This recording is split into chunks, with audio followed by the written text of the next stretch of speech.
दोस्तों, जब गाय भैंसें बच्चा देती हैं तो उस समय पर कुछ पशुपालक भाई ऐसी गलतियां कर बैठते हैं कि वो एक गलती करने से ही उस पशु का पूरा जापा खराब हो जाता है। और एक बार जापा खराब हो जाता है तो वो पशु उस पूरे ब्यात कभी भी पूरे दूध पर नहीं आ पाता है। तो आज की इस वीडियो में मैं आपको कुछ ऐसी सावधानियां बताऊंगा जो आप जब आपका पशु बच्चा देता है उस समय पर आपने ज़रूर बरतनी होती है। अगर वो सावधानियां नहीं बरतेंगे तो आपके भी पशु का जापा खराब हो जाता है और फिर वो पशु पूरे ब्यात कभी भी पूरे दूध पर नहीं आ पाता है। तो उससे बचने के लिए ये सावधानियां ज़रूरी है। तो ये सावधानियां क्या है और कैसे आपने ये बरतनी है और भी इसमें क्या क्या ज़रूरी चीज़ें हैं, ज़रूरी काम है जो आपने करने चाहिए, वो सब कंप्लीट जानकारी आज आपको इस वीडियो में दूंगा। और दोस्तों, अगर आपके पशुओं में कोई और दिक्कत है, कोई और समस्या है या कोई बीमारी है तो उसके बारे में इस वीडियो के नीचे जो कमेंट बॉक्स है वहाँ पर लिखकर हमें बताइए। मैं उसके ऊपर पूरी वीडियो बनाऊंगा, उसकी पूरी जानकारी दूंगा, उसका पूरा 100% इलाज बताऊंगा। और इस वीडियो को अपने दूसरे पशुपालक भाइयों को शेयर ज़रूर कर दीजिए ताकि वो भी वीडियो से जानकारी लेकर अपने पशुपालन में फ़ायदा उठा सके। और इस वीडियो को अभी लाइक कर दीजिए। तो नमस्कार दोस्तों, मैं हूं शीश पाल मलिक और आप देख रहे हैं आप सबका पसंदीदा YouTube channel today farming zone.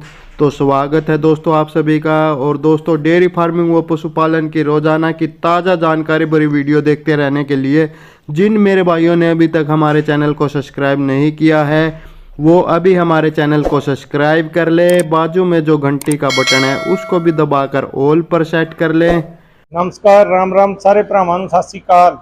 हाँ जी ਵੱਧ ਤੋਂ ਵੱਧ ਆਪਣੇ ਭਾਈ ਦਾ ਚੈਨਲ को ਸਬਸਕ੍ਰਾਈਬ ਕਰੀਏ ਤੇ ਇਹਨੂੰ ਵੱਧ ਤੋਂ ਵੱਧ ਆਪਾਂ ਹੌਸਲਾ ਵਧਾਈ ਕਰੀਏ। सरस्वती डेयरी फार्म ਤੋਂ पवित्र ਤੇ लंबड़दार ਅਸੀਂ बात कर रहे हैं सारे भरावां।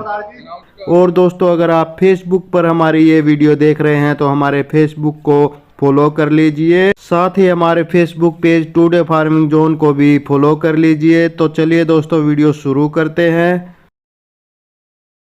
तो दोस्तों, हमने पशुओं के ब्याते समय या बच्चा देते समय जो सावधानियां बरतनी चाहिए उनमें पहली सावधानी तो ये है, जब आपको लगे कि आपका पशु बच्चा देने वाला है तो उस दिन आपने अपने पशु को ब्याने से पहले आधा लीटर सरसों का तेल या तो तिल का तेल, यानी कि दोनों में से चाहे आपके पास सरसों का तेल अवेलेबल हो या फिर तिल का तेल हो, दोनों में से कोई भी हो, वो आधा लीटर अपने पशु को पिला देना है।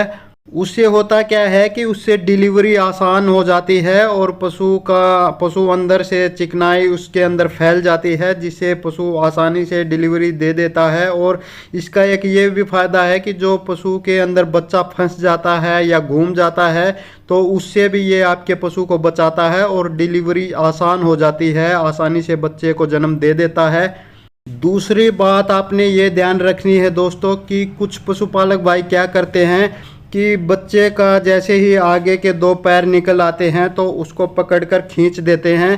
तो ऐसा आपने कभी भी नहीं करना है, बल्कि पशु को नेचुरल तरीके से ब्याने देना, उसको नेचुरल तरीके से अपना बच्चा निकालने देना है। कोई आपने ज़बरदस्ती उसके साथ नहीं करनी है।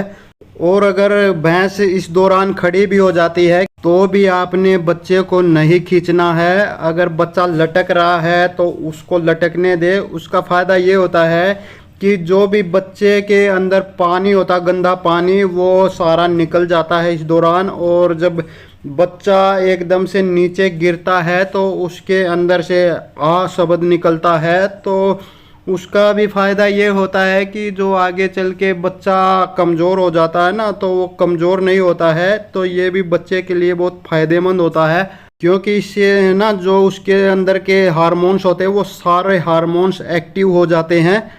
तीसरा आपने ये ध्यान रखना है कि जब बच्चा पैदा हो जाए तो आपने उस बच्चे को खींचकर माँ के मुंह के नज़दीक ले आना है। ताकि माँ उसको चाटे, और जो ये माँ बच्चे को चाटती है तो उसमें ममता की भावना जागती है, और उसके अंदर जो दूध पैदा करने वाले या दूसरे हार्मोन्स होते हैं वो सारे हार्मोन्स सक्रिय हो जाते हैं, जिसका फ़ायदा ये होता है कि पशु पूरे ब्यात पूरा दूध देता है, और जेर भी आसानी से उसका जो बच्चेदानी के अंदर जेर होती है उसको उसका शरीर आसानी से छोड़ देता है, और वो जेर भी वो आसानी से गिरा देता है। अगली बात आपने ये ध्यान रखनी है कि जैसे ही माँ बच्चे को जन्म देती है तो बच्चे को जैसे पहले मुंह के नज़दीक लेके गए, उसको चटाया, चटाने के बाद उसको माँ का दूध पिलाए, और तभी एक गुड़ का शरबत तैयार कर दे माँ के लिए। ये गुड़ का शरबत कैसे तैयार करना है, आपने 2 लीटर पानी लेना है, उसमें 250 ग्राम गुड़ डालना है, उसमें 50 ग्राम जीरा डालना है, उसमें 50 ग्राम आपने सौंठ या अदरक डालनी है, 50 ग्राम ही उसमें आपने अजवाइन डालनी है, और 2 चम्मच हल्दी के मिलाकर उसको अच्छे से गर्म करिए, काफ़ी देर तक उबालिए, और फिर उसको ठंडा करके आप अपने पशु को पिला दीजिए। वो ज़्यादा ठंडा भी नहीं होना चाहिए, ज़्यादा गर्म भी नहीं होना चाहिए।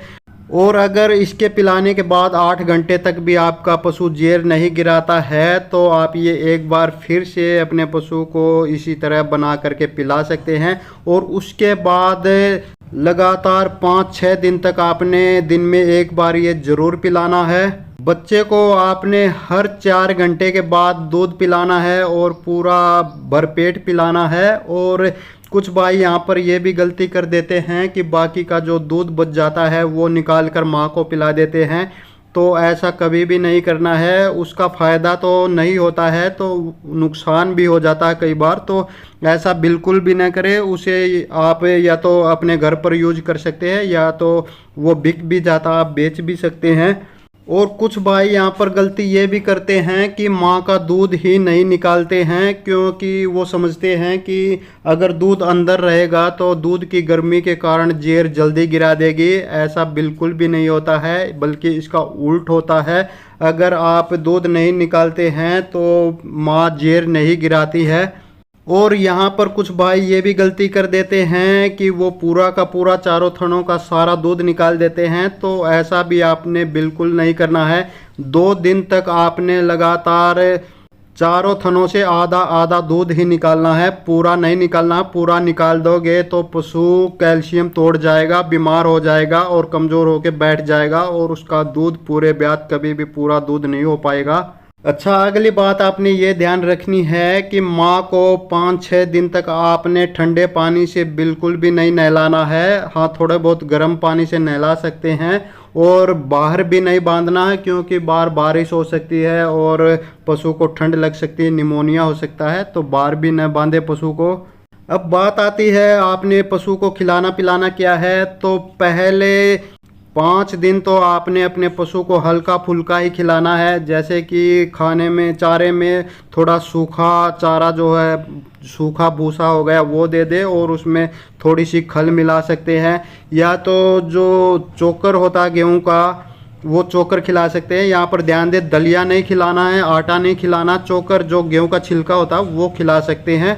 तो तीसरे दिन से आप आधा सूखा चारा कर दीजिए और आधा हरा चारा उसमें मिला सकते हैं। और छठे दिन से आप जो दलिया होता है, जो हैवी डाइट होती है, दलिया वगैरह, चाट, बंटा जो भी है, वो आप शुरू कर सकते हैं। वो भी आपने थोड़ा थोड़ा शुरू करना है। पहले आप 1 किलो का बनाए, उसके बाद 1.5 किलो का, उसके बाद 2 किलो का, और उसके बाद 2.5 किलो का, उसके बाद 3 किलो का, ऐसे थोड़ा थोड़ा आपने बढ़ाते जाना है, एकदम से पूरा नहीं डालना है।